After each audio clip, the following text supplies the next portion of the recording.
Welcome to S4 media. నేను లతని. మన ముందు ప్రముఖ అడ్వకేట్ గొల్లపూడి వెంకట ద్వారకనాథ్ గారు ఉన్నారు. నమస్తే అండి. నమస్తే. ఇరాన్ ఇజ్రాయెల్ మధ్య జరిగే యుద్ధంలో భారత్ ఎందుకని తటస్థంగా ఉంది? క్లియర్గా ఎక్స్ప్లెయిన్ చేస్తారా లీడర్ గారు? గత కొన్ని రోజులుగా అమెరికా, ఇజ్రాయిల్, ఇరాన్ల మధ్య జరుగుతున్నటువంటి త్రిముఖ యుద్ధంలో ప్రధానంగా చాలామంది ఈ దేశపు విద్యావంతులైనటువంటి యువకులందరికీ కూడా సందేహం వస్తుంది. అదేంటంటే ఏంటి అంత పెద్ద యుద్ధం జరుగుతుంటే, ప్రపంచం అతలాకుతలం అయిపోతుంటే భారతదేశం ఏంటి తటస్థంగా ఉంది అని.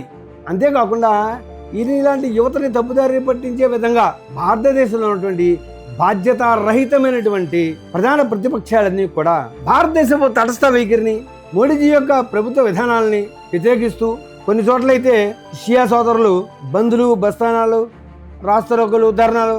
ఏంటండి ఇది? ఏంటి వాతావరణం ఏంటి?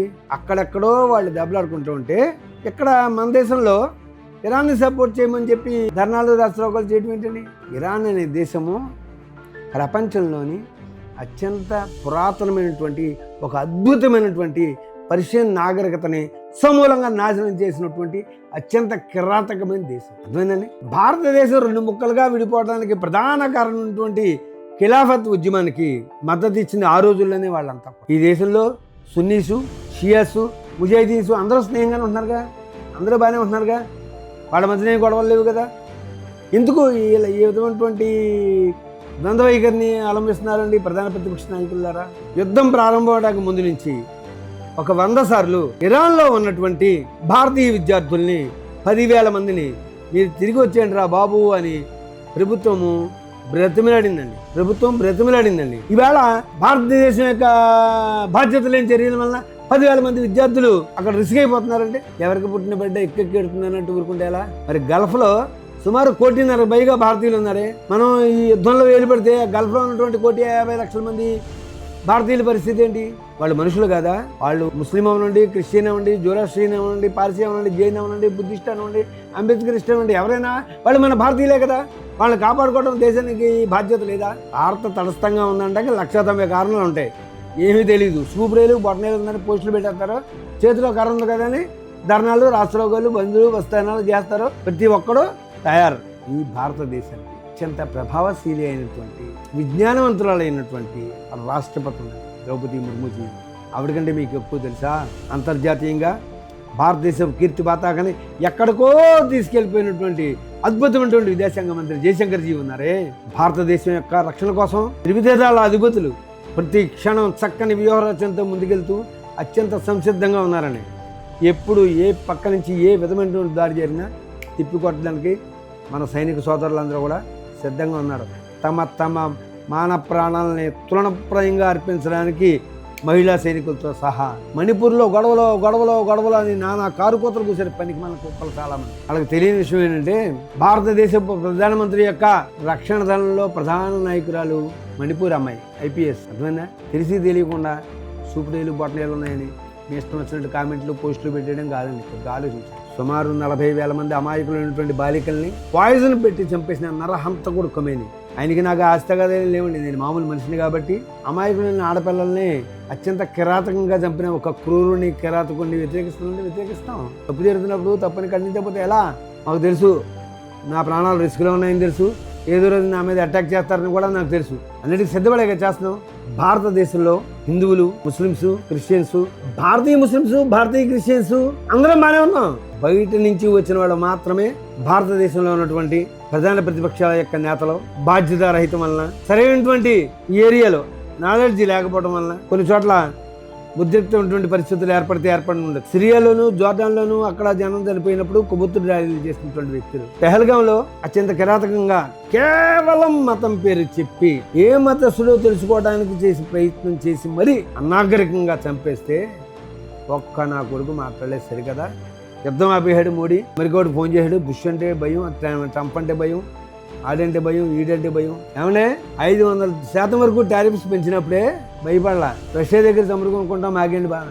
కేవలం ఇవాళ అన్ని విధాలుగా కట్టడి చేసినటువంటి హోర్ముజ్ జలసంధిని కూడా భారతదేశ వ్యాపార నౌకల కోసం ఓపెన్ చేయించారండి ఇరాన్ వాళ్ళు. యుద్ధం ఇలాంటి పరిస్థితుల్లో కూడా అటువంటి అద్భుతమైనటువంటి దౌత్య విధానాన్ని, విదేశాంగ విధానాన్ని నెరపుతున్నటువంటి భారతదేశపు విదేశాంగ మంత్రి జయశంకర్ గారికి మరోసారి శిరస్సు వంచి నమస్కరిస్తూ ఈ దేశ ప్రజలందరూ కూడా జాతి, మత, కుల, స్త్రీ, పురుష, ప్రాంతీయ విభేదాలు ఏమి లేకుండా ఒకే తాటి మీద మనం వెళ్తున్నాము. ఈ రాజకీయ నాయకులు చేసే చండాల పనులు ఎలా ఉంటాయి, వాళ్ళ ఓట్ల కోసం 1,50,00,000 ఉన్నాయండి షియా ముస్లిమ్స్ ఓట్లు ఈ దేశంలో. వాటి కోసం పాకులాడే అదోలు కొందరు ఉంటారు.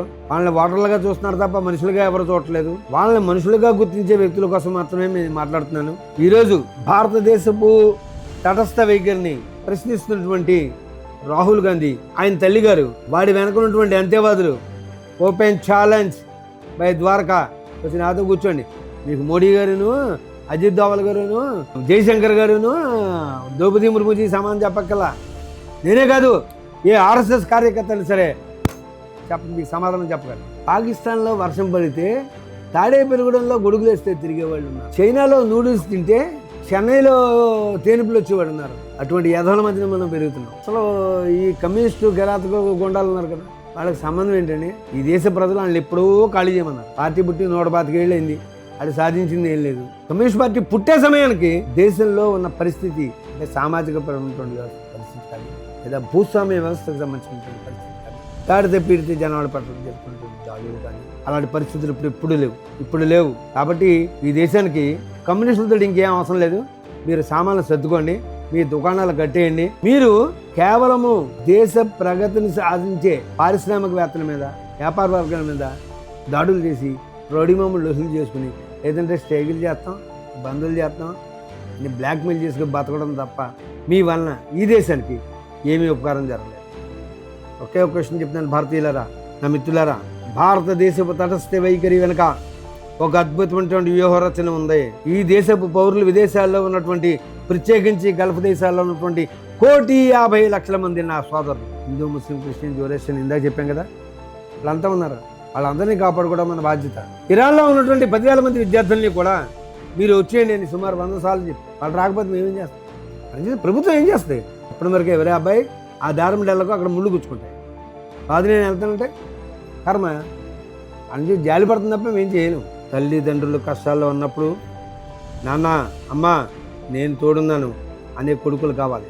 అలాంటి భరతమాత ముద్దు బిడ్డల కోసం ఈ దేశపు యువకులు చైతన్యవంతులై దేశాభివృద్ధి కోసం విద్యా, వైజ్ఞానిక, శాస్త్ర, సాంకేతిక, క్రీడా, కళా రంగాల్లో బహుముఖాభివృద్ధిని సాధించడం కోసం, ఈ దేశాన్ని అత్యున్నతమైనటువంటి స్థాయికి తీసుకెళ్ళడం కోసం మీ యొక్క మేధస్సుని, వాటిని, మీ శారీరక దారిద్ర్యం ఎందుకంటున్నానంటే, ఇప్పుడు సచిన్ టెండూల్కర్ అద్భుతంగా ఆడి సెంచరీ కొట్టాడు. పేపర్లో మాత్రం సచిన్ విజయం నేడు భారత్ విజయం. నిన్న కాకమన్న అబ్బాయి సంజు శాంసన్ అత్యంత విపత్కరమైనటువంటి పరిస్థితుల్లో కంటిన్యూస్గా 3 మ్యాచ్ల్లో అద్భుతమైన ప్రతిభను చూపించి భారత విజయ తీరాలకు అతను చేర్చితే అన్నాడిపోతున్న భారత్ అద్భుత విజయం. ఈ దేశం అదృష్టం. ఈ దేశ యువకులందరికీ కూడా నేను మరొకసారి గుర్తు చేస్తాను, మనకు సంబంధం లేని విషయాల్లో మీరు వేళ్ళు పెట్టద్దు. మీకు, మీ కుటుంబాలకు, మీ దేశానికి, మీ ధర్మానికి ఏమైనా అపకారం వస్తుంది అనుకున్నప్పుడు మాత్రమే మీరు ముందు రాసినటువంటి పరిస్థితి ఉంటుంది. ఈ దేశాభివృద్ధికి అవిరళ కృషి చేయమని మీ అందరినీ కోరుతూ, ఇలాంటి అసంబద్ధమైనటువంటి అపోహల పట్ల, అంటే ఇరాన్ యుద్ధంలో భారత్ తటస్థంగా ఉందని గ్లోబల్స్ ప్రచారం చేస్తున్నటువంటి దుష్మన్ నా కొడుకుల యొక్క వల్ల పడొద్దని ఈ వేదిక ద్వారా నేను తెలియజేస్తూ, ఇరాన్, ఇజ్రాయెల్, అమెరికా యుద్ధంలో మతం యొక్క ప్రాధాన్యత ఉందంటారా? ఉంటే ఎంతవరకు ఉందంటారు? క్లియర్గా చెప్పండి, మన వ్యూవర్స్కి అర్థమయ్యేలా. ఇరాన్ తోటి మనం గొడవ పడ్డం వల్ల మన దేశానికి వచ్చే ఉపయోగం వెళ్ళేసారు కదా, నష్టం ఉంది. ఏంటంటే ప్రధానంగా చెప్తాను, ఇరాన్ నుంచి మనకు ఉండే ట్రేడ్ బిజినెస్ ఓన్లీ 14,000 కోట్లు, కేవలం 14,000 కోట్లు మాత్రమే. అదే సౌదీ అరేబియా నుంచి మనకున్న ట్రేడ్ 15,00,000 కోట్లు. అమెరికాతో మనకున్న ట్రేడ్ బిజినెస్ 11.7 లక్షల కోట్లు. అర్థమవుతుంది కదా, 11.7 లక్షల కోట్లు అమెరికాతో మనకున్న ట్రేడ్ బిజినెస్. సౌదీ అరేబియాతో మనకున్నది 1,50,000 కోట్లు, అంటే 15 లక్షల కోట్లు. 15 లక్షల కోట్లు వాళ్ళతో మనకున్న ట్రేడ్. ఇజ్రాయెల్తో మనకున్నది 40,000 కోట్ల ట్రేడ్, అంటే ఓవరాల్గా 26 లక్షల కోట్ల వ్యాపారం ఉంది వాళ్ళతో. రిక్షాపులకు కూడా తెలుసండి, 15,000 ఎక్కువ, 26 లక్షలు ఎక్కువ. అంటే అయ్యగారి 26 లక్షలు ఎక్కువ కదండి.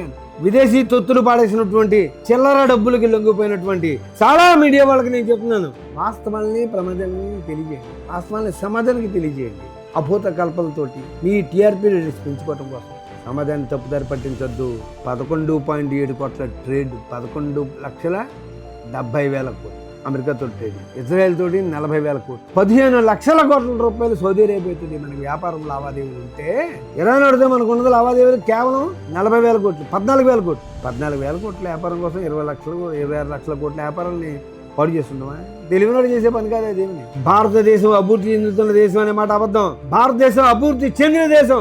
ఏ రంగంలో తీసుకున్నా కూడా మొదటి 7 దేశాల్లో ఒకటి మనం. కొన్నిట్లో సెకండ్ ప్లేస్లో ఉన్నాం, కొన్నిట్లో ఫస్ట్ ప్లేస్లో ఉన్నాం. కాబట్టి నోటుకు వచ్చినట్టు పేలకుండా గణాంకాలను చూడండి, చెక్ చేయండి. వాళ్ళెవరో దెబ్బలాడుకుంటే మధ్యలో మన బొక్కలో ఏలెట్టమని అంటారేంటి? ఈ దేశ అభివృద్ధిని మీరు కాంక్షించట్లేదా?